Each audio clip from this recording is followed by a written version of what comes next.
Good afternoon, everyone. Thank you for joining our Nedgroup Investments Global Equity Fund update. During these difficult times, we want to support and equip you to proactively manage your clients' concerns. This telecon will be recorded and the replay will be made available shortly. The session is also eligible for CPD points. The Nedgroup Investments Global Equity Fund is a concentrated portfolio consisting of 25 to 35 stocks. Veritas only invest in quality companies and emphasize capital preservation and growth. Importantly, they are strictly valuation disciplined and will only invest when attractive real returns are achievable. Veritas as a business is independent, employee-owned, and research-driven. Our topics for today include the market context, fund performance, and fund positioning. Andrew, good afternoon, and thanks very much for joining us. Hey, Anil, no problem at all. Wonderful. So, Andy, there's been quite a big jump in markets recently, given the various stimulus proposals, most recently in the US. But many global indices are still down by about 25% year to date. Now, you and your team have been saying for some time now that financial markets have generally been quite expensive. Can you please provide some context for us? So where's the silver lining here? Taking a step back, if we looked at valuations at the end of 2019, then valuations were at the high end of a normal range. So they weren't egregiously expensive, but equally they were certainly not cheap, and they'd been driven there by low interest rates and policy moves. So there were not many bargains available at the end of 2019, which meant that from our perspective, and looking at the companies that we analysed, we kind of figured that the next 5 years would bring something like a mid-single-digit annualised rate of return, sort of low to mid-single-digit. So it implied to us that markets were at the expensive end of kind of a fair value range. Now, obviously, what's happened has led to a rapid decline in equity markets, and a lot of the selling at the moment has been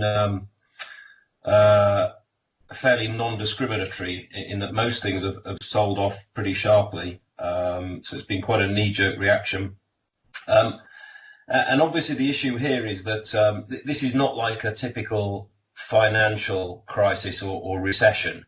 An economic recession. This has been driven by an exogenous event, and typically what happens with a recession or an economic event, solely economic event, perhaps I should say, is that central bankers and policymakers come in with circuit breakers, and so they try and break the sort of vicious cycle downwards through a mixture of interest rate cuts, fiscal moves, quantitative easing, so other policy measures, and they try to get ahead of the curve, and typically to start with they don't get ahead of the curve, and then at some point they get ahead of the curve and the market starts reacting as participants in the market realize that the circuit breakers will work, and then we see markets leveling out and starting to recover. The difference in this scenario is that it's a health crisis, so it's obviously a global pandemic, and so the difficulty that people have at the moment in markets is understanding the kind of extent and duration of the crisis.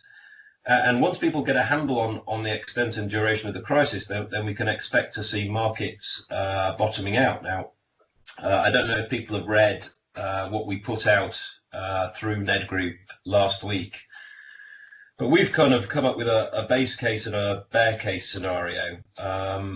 The base case is basically looking at what we've seen in countries where the COVID-19 has been present for longer. So we've studied what's gone on in China, South Korea, obviously Italy, Spain, and so we can see the progression of the disease and what various moves by governments do in order to stem the progression of the disease, and that leads us to our base case, which is that once governments put in place a lockdown or some sort of equivalent lockdown, then you're typically looking at something like 8 to 12 weeks. So if you looked at Wuhan in particular, I think it was 58 days between the lockdown and then the Chinese government relaxing the lockdown in Wuhan. In the wider Hainan province, I think it was 42 days. So somewhere between 40 and 60 days seems to be the outcome in terms of where you prevent further infection. And so you can see that the infection rates come down massively, and obviously therefore the death rates follow. So if we go through that and we have the Western world follows a similar path, then that would be our base case. And realistically, in that case, a lot of things probably look quite cheap. Now I better, just for the sake of full disclosure, there is a bear case, which is the bear case is that actually China and South Korea, Singapore be another example, see the virus return, so they see what's called a rebound. Now, at the moment, we're not seeing that. So the infections in China that they're seeing are all coming from imported cases. We're not seeing an organic increase in cases or start of cases in China again. So we've not seen a rebound. But the bear case would be that a rebound occurs in cases, and the pandemic comes back in those areas where we think it's largely been eliminated. And obviously that would lead to a more protracted economic downturn, and then valuations and earnings and economic activity would be worse than our base case considered. But as we stand at the moment, the decline in markets that we saw late last week and early this week made what we felt was compelling entry points for a lot of businesses if you're prepared to take a moderately long-term view, so a kind of 3 to 5 year horizon. We think a lot of companies are now looking attractively valued. Yeah, and I think the bear case and bull case scenarios that you look at is quite an important strength of your process. But so is the fact that you typically invest in quality companies and you focus on producing absolute returns. Now, the fund has actually protected capital better than the market and better than the peer group, which is definitely in line with our expectations. Can you please share some thoughts in this regard? Yeah, the fund tends to invest, as most people know, in high quality companies, and in general in high quality companies. When difficult times hit, then they are typically better protected, partly because they generally have stronger balance sheets. Typically, they have high returns on capital employed, so they're pretty cash generative. So normally these companies are better protected in difficult economic periods, and that's generally been our experience. I would say that the difference in some ways has been the nature of the decline. So if we'd felt that there was going to be a typical decline, we would think that some of our positions would have done better than they have in this decline. So we have, for example, a good example would be something like Aena. Aena is the Spanish monopoly airports operator. It's a regulated, or part of its business, which is the airports business, is a regulated monopoly. And so we would typically anticipate that kind of business would actually perform well in a typical economic recession. But obviously in a pandemic situation where flights are just cancelled and so they don't get any landing charges because the Spanish airports are largely shut, then obviously that's performed worse than we would typically expect in an economic recession. So we have a bit of a mix. We still think Aena is a great quality business. And in general, those kind of businesses do hold up substantially better in difficult economic times. And so that is what we anticipate. We have been busy during the last 3 or 4 weeks. So we came into this pandemic with probably low teens, so 13-14% of the portfolio in cash, which was largely due to valuations, as I was talking about a few minutes ago. We've now largely invested that cash, so we're down to low single digit in cash now. And we've invested that cash in a number of positions in companies we see as very attractive in the medium and longer term, where the share prices are being hit very hard. So a good example of that would be we've bought a position in MasterCard. The MasterCard share price is down. I think at the bottom was down maybe 35%. We think that MasterCard is a wonderful business, and over a 5-year horizon, we think that this company will do extremely well, and it's given us an opportunity in a way to buy a great business that normally we wouldn't be able to buy because the valuation is typically very expensive. But obviously, if we're taking a long-term view, the valuation effectively is 35% cheaper because we don't really think that on a 5-year horizon, there is any material change in our expectation for earnings and free cash flow in 4 or 5 years' time from the coronavirus. Yes, there will be an impact in 2020, but we don't think that the impact is going to be long-lasting in a business like MasterCard, which as you probably realize, is a global duopoly in credit and debit cards. Yes, so I mean, Andy, you actually brought up quite a few very good points, like new purchases, the aerospace theme, and so on. But I just want to quickly jump to the economic impact, which is something that you've also been mentioning quite a bit on the call already. But one of the questions that came in earlier was about the global economic growth impact and labor market employment. What's going to happen there? Potentially there's going to be a fall. And bearing in mind that there's more stimulus on the way, what kind of impact do you expect on the fund, and how do you think the fund's going to perform in this kind of environment? Yeah, it's difficult to say overall. In general, we feel like we hold great quality companies, and typically the companies we hold have very high margins, very strong balance sheets. So they're in a position that they can afford to withstand a difficult economic period, either through better earnings and less impact from an economic downturn, or simply because they can afford to kind of see the downturn through. And actually, what we tend to see is that the strongest companies in an industry use downturns to their advantage, and so they come out of these things typically stronger with greater market share. So we're pretty confident that the companies we own are going to be fairly well protected. And actually, many of the companies we own, we don't think are really subject to substantial impact from higher unemployment. So, most of our healthcare positions are not impacted materially by higher unemployment. Our consumer staples positions aren't materially impacted by higher unemployment.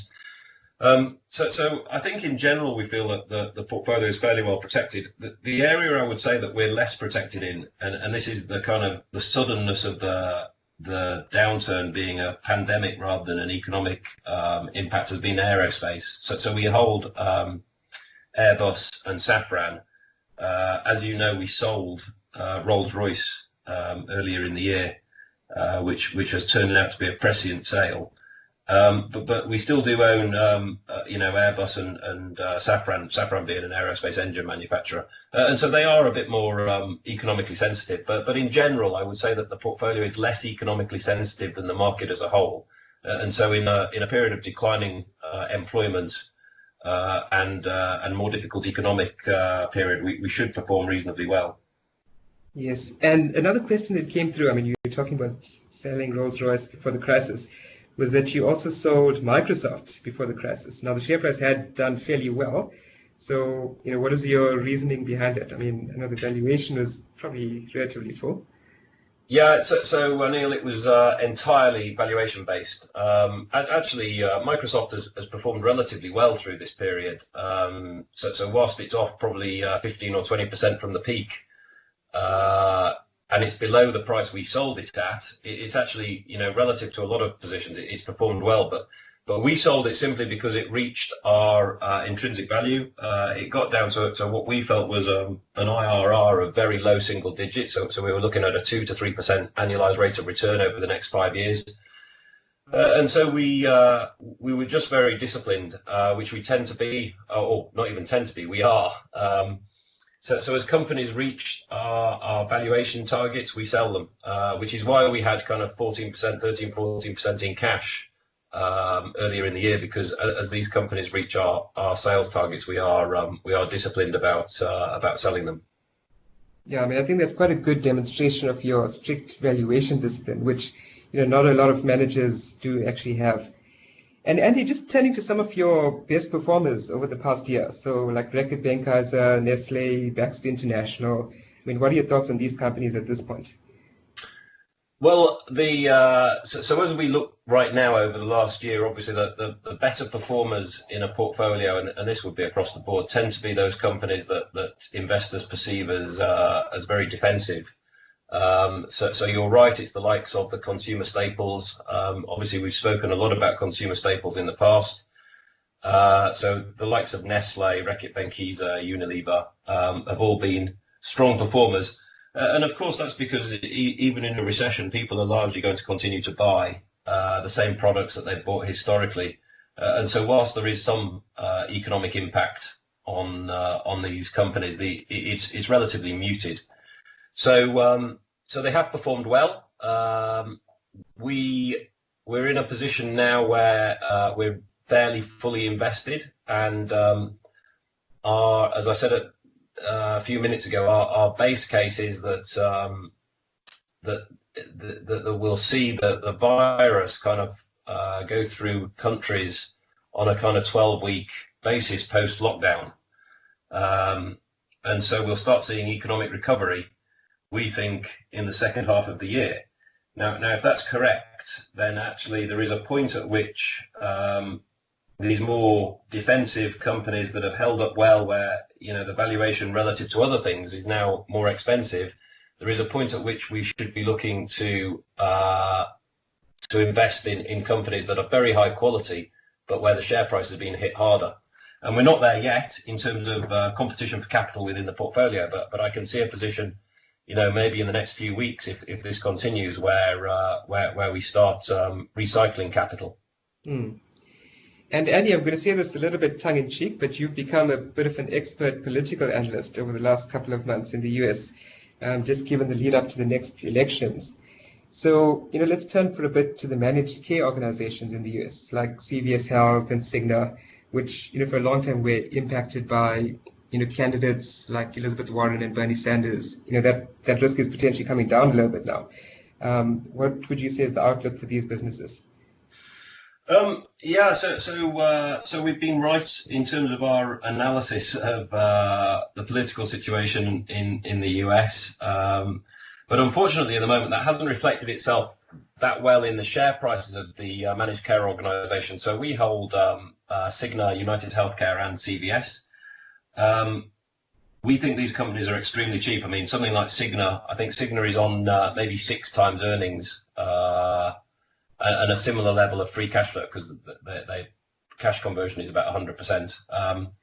So they are extremely cheap. They've actually not performed particularly well in this recent sell-off, so they've sold off broadly in line with equity markets, which we're a bit surprised about, because I think a sensible analysis of this would imply that these companies are actually very well protected. So yes, they're obviously exposed to COVID-19.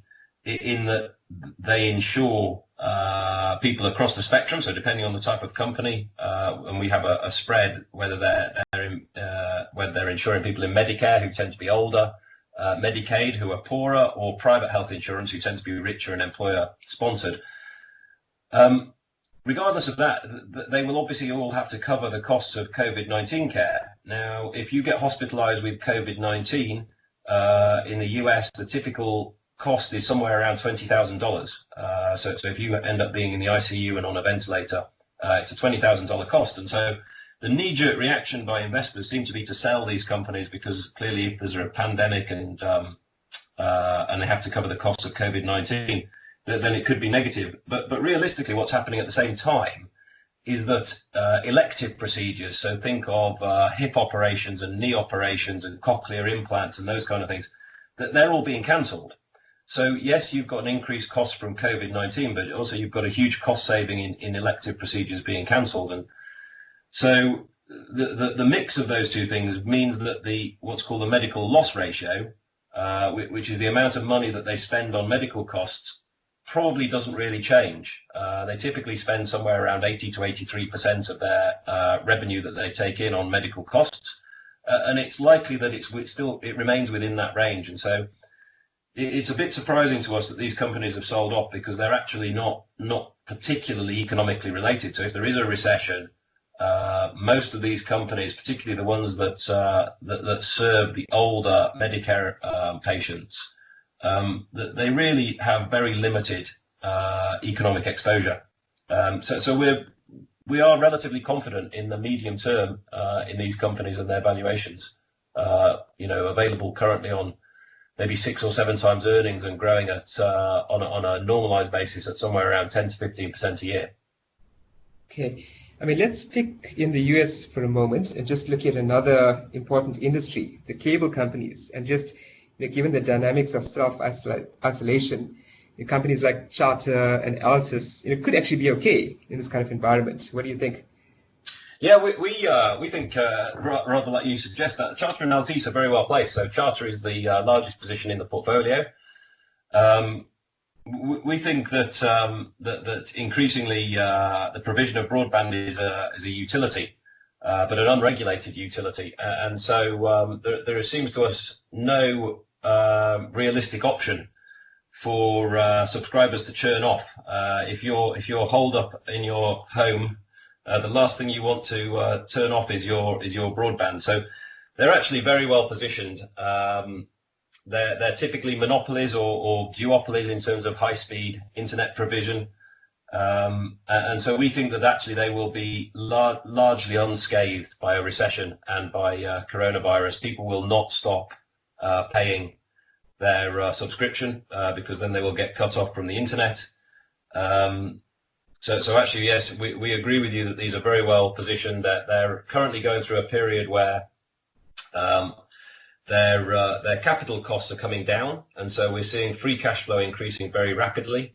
They're buying back shares, so we think that they're in a very strong position over the next 3 or 4 years as we continue to see capital intensity decline, and we don't really see any impact on revenue. I mean, there is, having said that, there is a marginal impact on revenue, so it's not as if to suggest there's no impact. So in recessions, we will see that new home formation declines, so there'll be fewer people buying new homes. So that's a small impact. We might see some minor impact from people churning down if they lose their job, but they're unlikely to not subscribe at all. And so compared to most businesses, these are wonderfully protected against an economic downturn. Okay, Andy, so we've just got a few minutes left. Now, a couple of clients have expressed their interest in just hearing more about some of your recent purchases. You've spoken about MasterCard already. What about Alibaba and Abbott Labs? Yeah, so we bought quite a few new positions in the last 3 weeks. We've been very active. So Abbott Labs is a US healthcare company, diversified healthcare company. We've followed it for a long time, and we are, this has been given us an opportunity. So these declines have basically given us an opportunity to buy some new positions in companies that we followed and admired for a long time, but we've never been able to invest because of the valuation. With Abbott, one of the areas that we particularly like is that they developed continuous glucose monitor, which basically if you're a diabetic, you stick on your arm, and it continually monitors your blood glucose. It's called Libra. It's considerably cheaper than any of the competitor products, so it's somewhere around $1,200 a year. The competitors are something like $3,000 to $3,500. So because it's so much cheaper, they're picking up a lot of users. So they're market leader by a long distance already, and we think that this will continue to see rapid growth. And actually, it's a game changer. We think that this could be kind of a $6 to $8 billion revenue product for them, because the number of people with diabetes, it's huge in terms of preventing people with diabetes from becoming hyperglycemic. So it really does change the paradigm of care for these people. So it's a great product, and we've this has given us an opportunity to invest at a very attractive valuation. Alibaba is one we've also followed for years. We actually ruled it out a long time ago because of corporate governance. Jack Ma basically bought A&T Financial, or a stake in A&T Financial, from the company at what we felt was a low price. Jack Ma at the time was chairman and chief exec. He's now much less involved, and so we've got more comfortable with the corporate governance. So because he stood down, we've become more interested. And Alibaba is obviously like Amazon, but in many ways better. So they have phenomenal market share. They have better other products, so ancillary products than Amazon. They have a much lower take rate, so there's scope for them to increase the take rate that they charge to their merchants. So actually, we think this is a really well-positioned company, which will effectively continue to be the Amazon of China, and increasingly we think it'll be the Amazon of China and Southeast Asia, where they're continuing to grow very fast. So again, it's given us these declines have given us the option, or the optionality to buy into a company at a very low valuation, considering its growth rate. And Andy, you alluded to your best ideas list. I mean, maybe if you can just share some insight about that, as well as your COVID list, which you guys are looking at now. Yeah, so we analysed something like 250 or 60 companies, and what we've done, as soon as we started to see the declines in markets, the first thing we did was we drew up a kind of tier one list of companies that we would like to own. So the very best companies, some of which we have obviously managed to buy, and so we drew up a list of the very best companies that we wanted to own, and we assumed that there would be a recession, and then we worked out what sort of entry prices we needed in order to get invested in those companies, and so we've been following that list very closely, and where possible, obviously we've been investing. And then the second thing we did very quickly was we drew up a COVID-19 list, which was to try and identify those companies where we think that they will be affected, but they are the strongest in the industry. And so if the share price declines substantially, and so we set very aggressive entry prices on these companies, but it might give us an opportunity to invest in a company that is affected by COVID-19, but will come out the other end much stronger, and probably winning market share within their industry. And so we've got both lists running. We've obviously been investing. I would say the bulk of the investments we've made have been in the very high quality sort of tier one companies where the share prices have just reacted. So typically what happens in sell-offs, and I'm sure people have seen this historically, is that all companies get affected. So yes, there's a little bit of discrimination, but largely all companies get marked down kind of 15, 20, 25%. And the discrimination only kicks in later. And so we've tried to use that kind of lack of discrimination to try and get some positions in companies that are extremely attractive and high quality. So another one that we actually bought overnight they did an equity raise, and we were the cornerstone investor. They approached us as a cornerstone investor, was Cochlear, which we've owned before, which is the market leader in cochlear implants worldwide. They have something like a 65% global market share. It's an oligopoly market. They spend around 3 times what the closest competitor spends on R&D. They have the best products. They have the best service network.